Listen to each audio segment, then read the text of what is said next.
नमस्कार दोस्तों, स्वागत है आपका स्टडी फॉर सिविल सर्विसेज में। वीडियो को पूरा देखिए। कोई भी आपका फीडबैक है, कोई सजेशन है, तुरंत वीडियो में कमेंट करके जरूर बताइए। अच्छा लगे तो वीडियो लाइक जरूर कर लीजिए और ऐसे वीडियो लगातार फ्री में पाने के लिए चैनल को तुरंत सब्सक्राइब कर लीजिए और बेल आइकन को जरूर टैप कर लीजिए ताकि आगे भी सारे वीडियो आपको मिलते रहे। यूट्यूब में फॉलो करते हैं तो प्लीज ये वाला फ्री टेलीग्राम चैनल जरूर ज्वाइन कर लीजिएगा। सारे नोटिफिकेशन, सारे अपडेट यहीं पे आते हैं, ध्यान रखिएगा। स्टडी फॉर सिविल सर्विसेज का कोई भी पेड ग्रुप अगर आपको ज्वाइन करना है तो सिर्फ 856480530969606089786445 यही नंबर है हमारे, सिर्फ जहां पे कॉल या व्हाट्सएप कर सकते हैं। इंस्टाग्राम पे हमारा पेज जरूर फॉलो कर लीजिएगा, स्टडी फॉर सिविल .सर्विसेज है। ट्विटर पे हमको जरूर फॉलो कर लीजिएगा, @स्टडी फॉर सिविल्स है। Hello everyone, welcome you all to study for civil services. आज की हमारी डेट है 29 मार्च। 29 मार्च के हमारे इंपॉर्टेंट आर्टिकल्स को हम लोग देख लेते हैं। सबसे पहला हमारा इंपॉर्टेंट आर्टिकल है डिफेमेशन, मानहानि। सीएजी, यूएपीए इसे कहते हैं, UAPA Unlawful Activities Prevention Act, GST Appellate Tribunal, Project Tiger, Earth Hour. सबसे पहले हम लोग सबसे पहले आर्टिकल को कवर अप करते हैं जिसमें मानहानि के ऊपर बात की गई है। जैसे कि आप जानते हैं, अभी रिसेंटली ही जो राहुल गांधी हैं कांग्रेस के, उनको यहाँ पर 2 साल की जेल दी गई है, 2 साल की सजा। किसमें? मानहानि के केस में। क्योंकि गुजरात की जो एक निचली अदालत है, उन्होंने यहाँ पर 2019 की जो मोदी सरनेम की स्पीच के ऊपर बात कही है, उसके ऊपर ये वाला जो है निचली अदालत ने विपक्षी नेता राहुल गांधी को यहाँ पर मोदी उपनाम की जो प्रॉब्लम यहाँ पे चल रही थी उसके लिए बोला है। अब यहाँ पे मैं मानहानि की बात करूं या डिफेमेशन की बात करूं तो ये होता क्या है? डिफेमेशन, मानहानि एक कानूनी दावे का एक सामान्य शब्द है जिसमें झूठे बयान के कारण किसी भी प्रतिष्ठा को यहाँ पर चोट लगाने की जाती है, या फिर आप बोलने में कोई, आप किसी की बदनामी करने की कोशिश कर रहे हो या आप लिखित रूप में कोई मानहानि कर रहे हो, उसे हम क्या कहते हैं? मानहानि करना। भारत में अगर हम मानहानि की बात करें तो दीवानी और फौजदारी दोनों तरीके से अपराध है, सिविल और क्रिमिनल भी। आर्टिकल 19 हमें इसी चीज की बात करता है, सबको फ्रीडम देता है कि आप कुछ भी बोलो, लेकिन फिर भी यहाँ पर रीजनेबल रेस्ट्रिक्शन तो लगाई जा सकती है ना। उन पर जो है उचित प्रतिबंध तो लगाया जा ही सकता है कि अगर किसी भी व्यक्ति ने यहाँ पर न्यायालय की अवमानना करने की कोशिश करी है, मानहानि करने की कोशिश करी है, किसी को उकसाने की कोशिश करी है, तो हम यहाँ पे लगा ही सकते हैं। तो कॉन्स्टिट्यूशन के हिसाब से भी हम यहाँ पर इस पे जो एक रोक लगा सकते हैं। अगर वही मैं कानूनी प्रावधान की बात करूं तो सेक्शन 499 और 500 आईपीसी की धारा के तहत किसी भी पर्सन पे आपराधिक मानहानि से संबंधित उस पे हम रोक लगा सकते हैं। मानहानि एक तरीके का क्राइम है, मानहानि एक तरीके का अपराध है। ठीक है, देखिए आप सभी जानते हैं, प्रतिष्ठा हर व्यक्ति की एक संपत्ति होती है, हर व्यक्ति से एक चीज जुड़ी हुई होती है। ठीक है, और किसी भी तरह की क्षति से कानूनी रूप से अगर हमें निपटना है तो हमें उसके लिए कानून यहाँ पर बनाए गए हैं जो इस तरीके की क्षति से निपटने के लिए हमें प्रावधान देते हैं। ठीक है, तो इस तरीके की चीजें अगर होती है तो उसके लिए यहाँ पर पूरा प्रावधान जो है वो दिया गया है।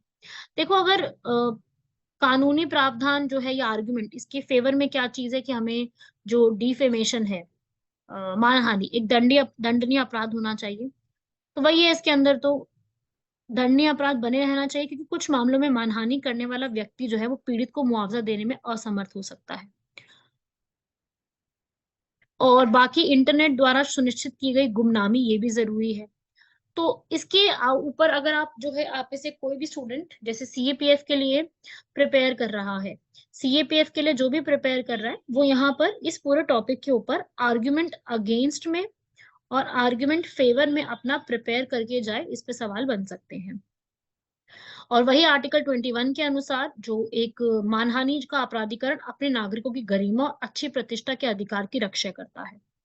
ठीक है भाई, और इसके अगेंस्ट की अगर मैं बात करूँ तो बहुत कंट्री जो है वो इसके फेवर में है कि दुनिया भर के कई देश मानहानि को एक दीवानी अपराध के रूप में मानने के पक्ष में है, ना कि आपराधिक कृत्य के रूप में। और 2011 में भी नागरिक और राजनीतिक अधिकारों पर अंतर्राष्ट्रीय करार की मानव अधिकार समिति ने भी इस चीज के बारे में बात करी है कि मानव अधिकार ये आपका होता है। और अगर आप इसको पूरे को किसी दुरुपयोग करने की कोशिश करते हो, भारत में तो बहुत आम तरीके से दुरुपयोग किया जाता है, आप सभी लोग इस चीज को जानते हैं, बहुत ही आम तरीके से। तो वही चीज है ये भी। और पब्लिक का कोई भी इस तरीके का केस है, सेक्शन 124, 153, 153A के तहत इसको स्टॉप करने की बात की गई है। नेक्स्ट हमारा आता है सीएजी। बहुत इंपॉर्टेंट है सीएजी, आर्टिकल 148 में। अभी ये न्यूज में क्यों है?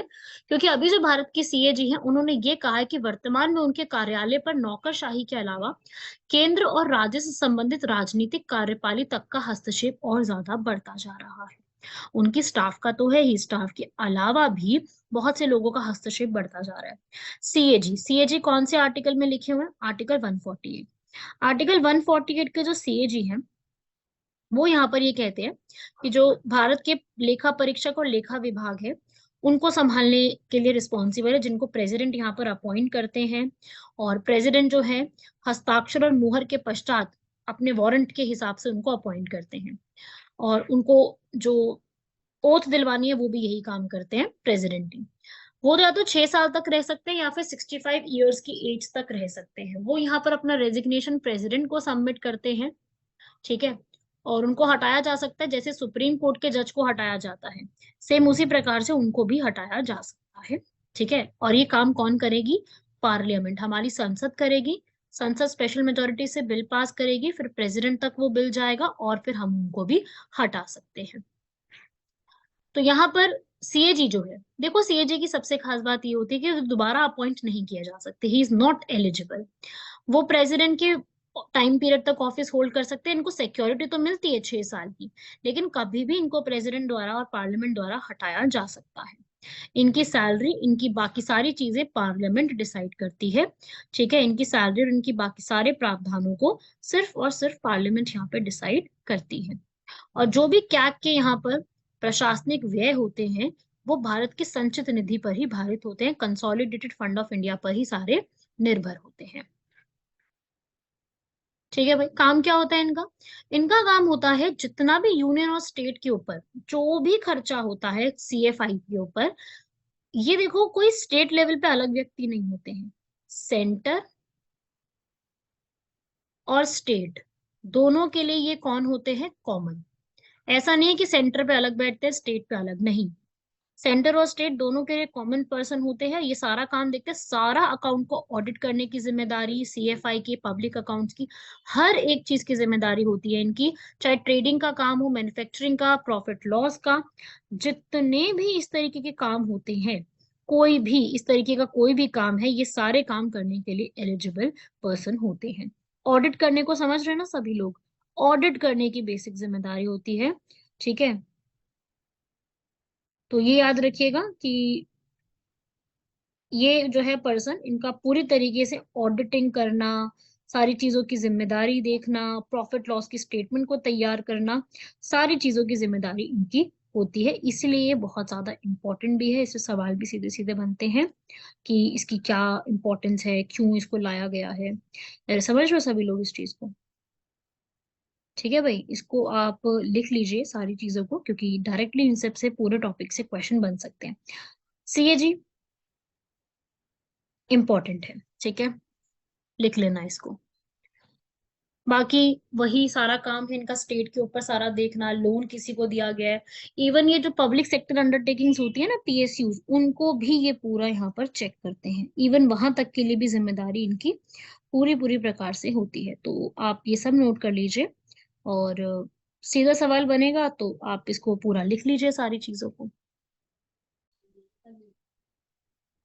ठीक है भाई। तो ये सीएजी पूरा लर्न कर लीजिएगा। नेक्स्ट अब हम स्टार्ट कर रहे हैं यूएएफए, अनलॉफुल एक्टिविटीज प्रिवेंशन एक्ट, जिसका मतलब क्या है कि आप जो है अभी प्रतिबंधित संगठन की मात्र सदस्यता ही गैर कानूनी गतिविधि के बीच में जो है एक आपराधिक गतिविधि मानी जाएगी। यहाँ पर अभी जो है वो 3 बेंचेस की जो एक जज की बेंच है वो बैठी थी, उन्होंने बोला कि अगर कोई भी व्यक्ति प्रतिबंधित संगठन का अगर सदस्य भी है और वो जो पूरा एक संगठन है वो भारत की संप्रभुता अखंडता के विरुद्ध कुछ काम कर रहा है, और अगर वो केवल सदस्य है, वो कुछ कर नहीं रहा है लेकिन वो सदस्य है, और अगर ऐसी भी सिचुएशन है तब भी उनको क्या किया जाएगा? क्रिमिनली घोषित किया जाएगा।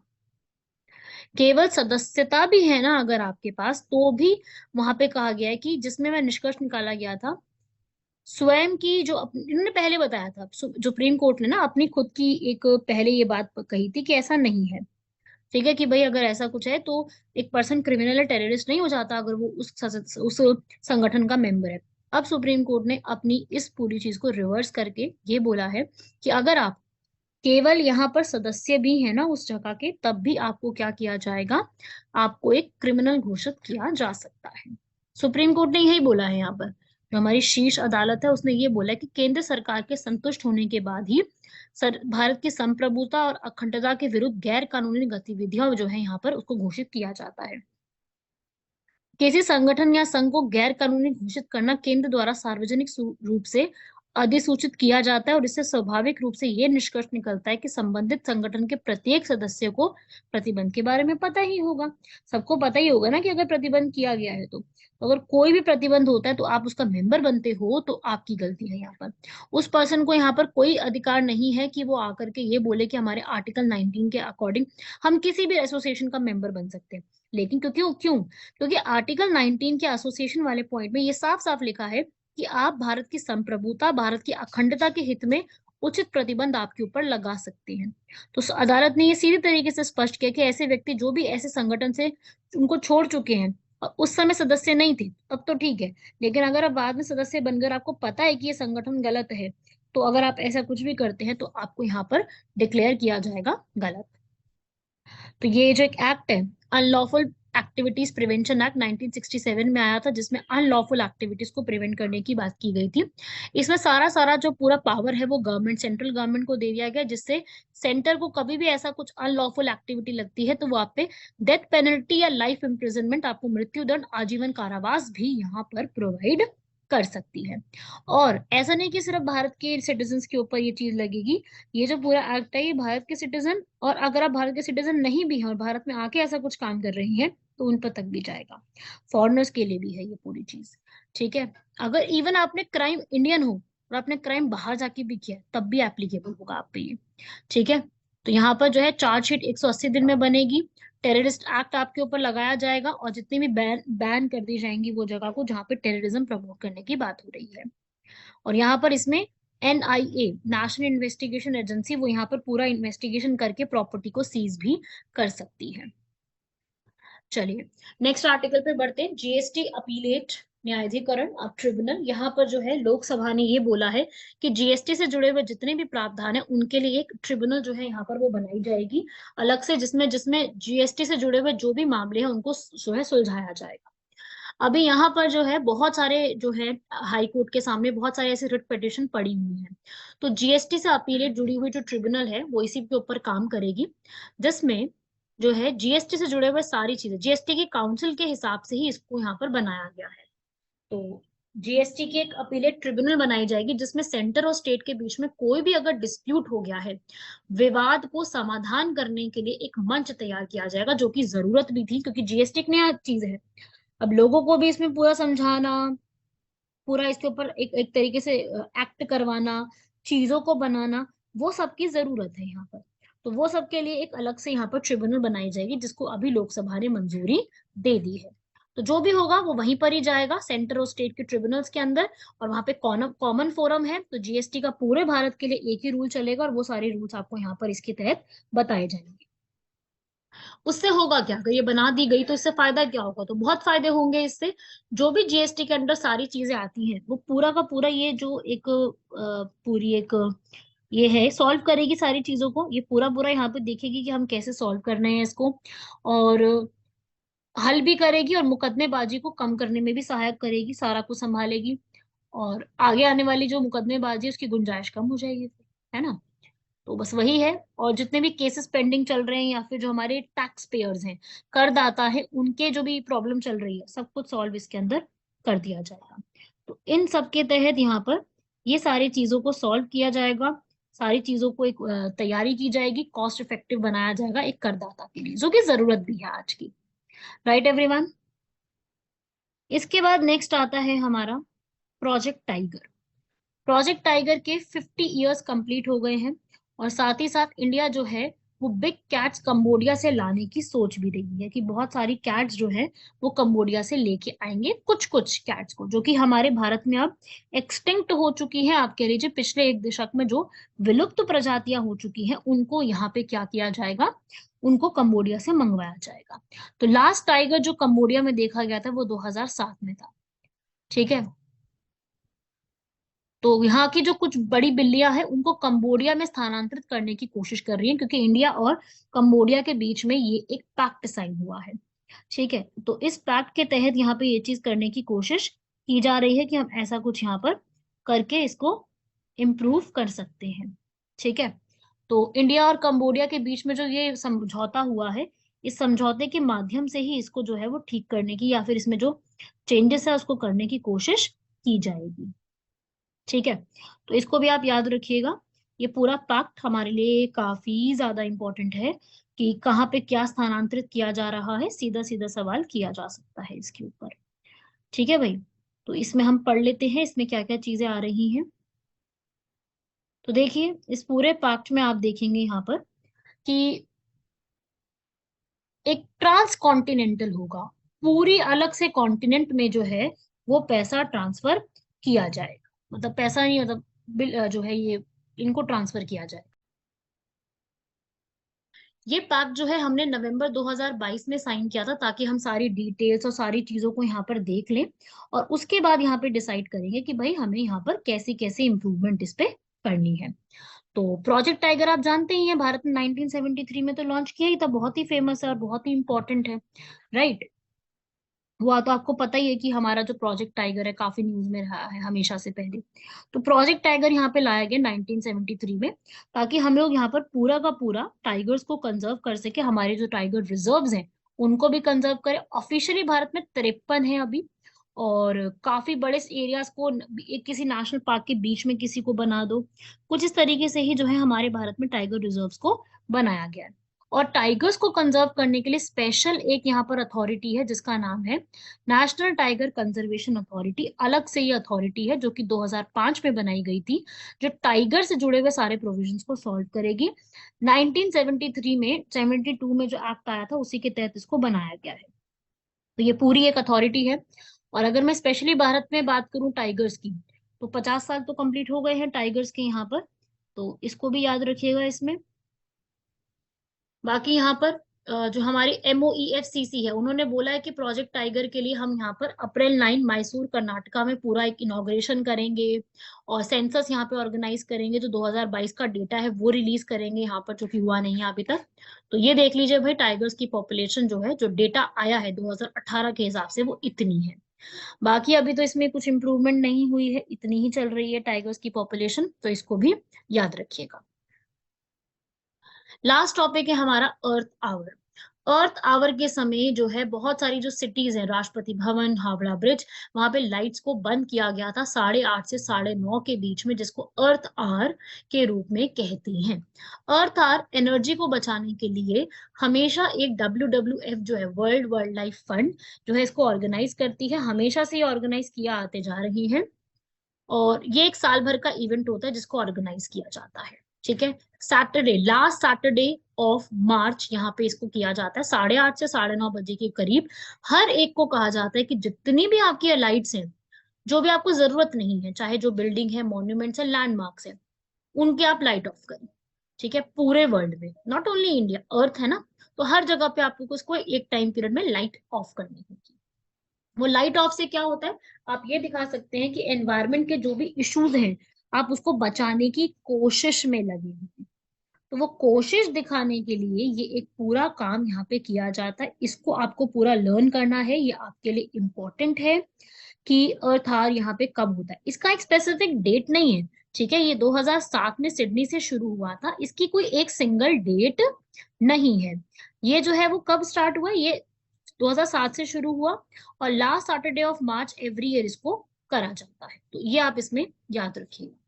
अगर मैं बात करूं वर्ल्ड वाइल्ड लाइफ फंड क्या चीज है, इसको 1961 में बनाया गया था ताकि वर्ल्ड के जितने भी नेचुरल हैबिटेट हैं, स्पीशीज, उनको बचाया जा सके। हेडक्वार्टर्स ग्लैंड स्विट्जरलैंड में है। पूरे वर्ल्ड की गवर्नमेंट, इंडस्ट्री, लोकल कम्युनिटी के साथ ये मिलके काम करती है, हार्मनी के साथ पूरा एक काम तैयार करके हमें देती है। चलिए अब यहाँ पर हम क्वेश्चंस देखते हैं। New development bank, very very important topic है। एनडीबी, न्यू डेवलपमेंट बैंक जो है ये ब्रिक्स की कंट्रीज ने मिल करके बनाया था। ब्रिक्स क्या चीज है? बी से Brazil, Russia, India, China, south Africa. तो ये पांचों कंट्रीज के मिलके शांघाई चाइना में यहाँ पर बनाया। फोर्टेलेजा ब्राजील में इसको डिसाइड किया गया था। हेडक्वार्टर्स इसके शांघाई चाइना में है।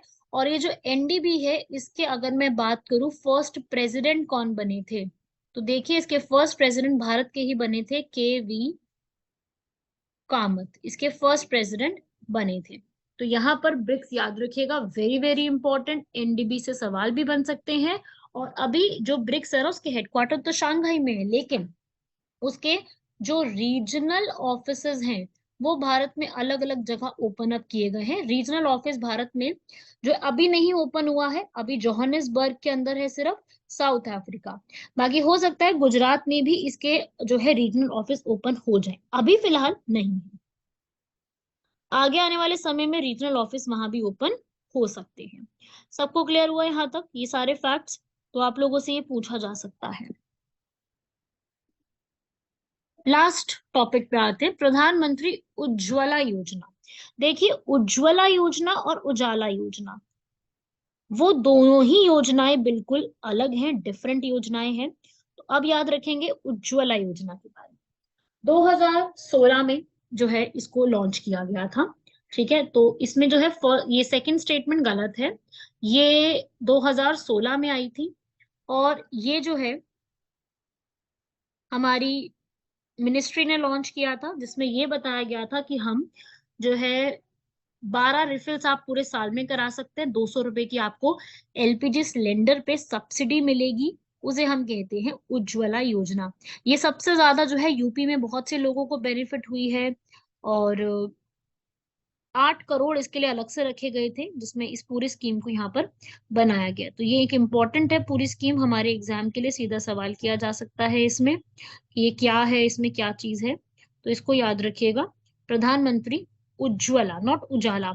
उजाला जो योजना है वो एलईडी बल्ब से जुड़ी हुई है, जबकि उज्ज्वला योजना एलपीजी गैस सिलेंडर से जुड़ी हुई है। तो उजाला और उज्ज्वला में टोटल डिफरेंस है। जितनी भी बीपीएल कैटेगरी है उनकी फीमेल को दिया जाएगा, वहां की विमेन को दिया जाएगा, विमेन के नाम पे होगा। ऐसा नहीं कि मेल के नाम पे होगा, नहीं नहीं, ये विमेन के नाम पे प्रधानमंत्री उज्ज्वला योजना में फ्री गैस कनेक्शन भी दिया जाएगा, ताकि हर एक व्यक्ति को यहाँ पर क्या फ्यूल मिले, क्लीन कुकिंग फ्यूल सबको यहाँ पर मिले। तो हर एक को यहाँ पर ये मिलनी चाहिए। इसको शुरुआत बलिया यूपी में सरकार ने करी थी, 1600 पर कनेक्शन की बात दी गई थी। फिर धीरे धीरे करके इसको और ज्यादा इम्प्रूव किया गया और आज ये स्कीम काफी ज्यादा पॉपुलर हो चुकी है। सबको ये पूरी पूरी स्कीम लर्न करनी होगी, क्योंकि मेरे हिसाब से उज्ज्वला उजाला इस टाइप की जो भी स्कीम्स हैं उसमें कुछ ना कुछ आपसे यहाँ पर सवाल किए जाते हैं।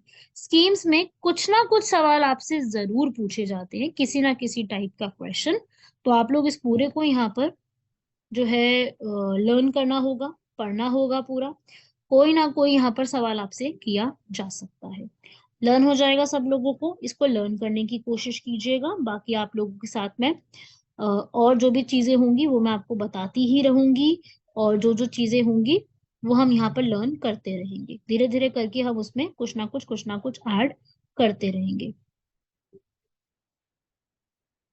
धीरे धीरे करके इसमें नई नई चीजों को हम ऐड करते रहेंगे। तो यहाँ तक आप लोग लर्न कीजिए, पूरा का पूरा अपना स्टेटमेंट कंप्लीट कीजिए, लर्न करिए। बाकी मिलते हैं आप लोगों से नेक्स्ट लेक्चर में। तब तक के लिए धन्यवाद, शुक्रिया, जय हिंद।